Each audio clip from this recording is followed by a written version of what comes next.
Did the LGBT split from the TQIA? Let's talk about it. Now, I think this conversation seems to be less about having a clear separation and more about making clearer the boundaries and making a distinct request from one side to the other. Now, here are some of the main reasons, let's say, for the LGB split from the TQIA. One of the things is that the LGB focuses on sexual preference while the TQIA is all about identity. Fair enough.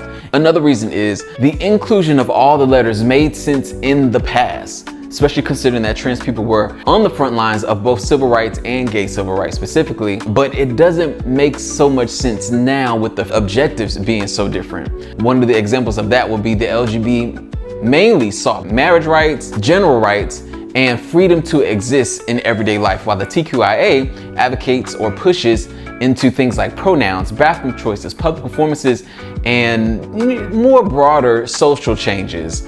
Another reason was specifically about the pronouns creates like an anxiety because there's no clear way to get it right without risking offense. Then there's the question around how far do we go when it comes to the pronouns. People want to be identified as a baby or as a wolf, for example. And here's one that I've really been considering is that a strategic split, the one group becoming two groups, could multiply the impact, similar to the way the MLK and the civil rights movements happened, with MLK on one side and Malcolm X fighting for the same causes but with different methods. Kind of like a 2 versus 1. If you don't deal with one, you have to deal with the other. So you got to make your choice. And that one I can kind of fall into. Now let's look at some of the arguments from the other side, such as what I mentioned earlier, that trans people have been at the front of both gay rights and civil rights in general. And so there's a consideration that there's no need to separate. They're our biggest force.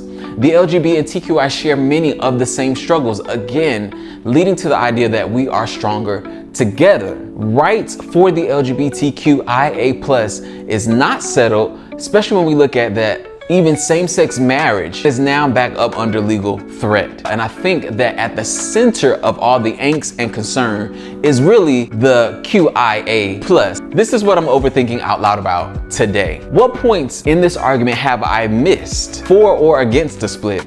And here's another one. Do you think that people who are for the split, whether it be gay or straight, are really just trying to appease either heterosexuals or the Republican Party? And based on what you know about this whole argument, no matter where you sit on it, why do you think this split is even a thought, even a conversation right now? I want to know your thoughts in the comments below.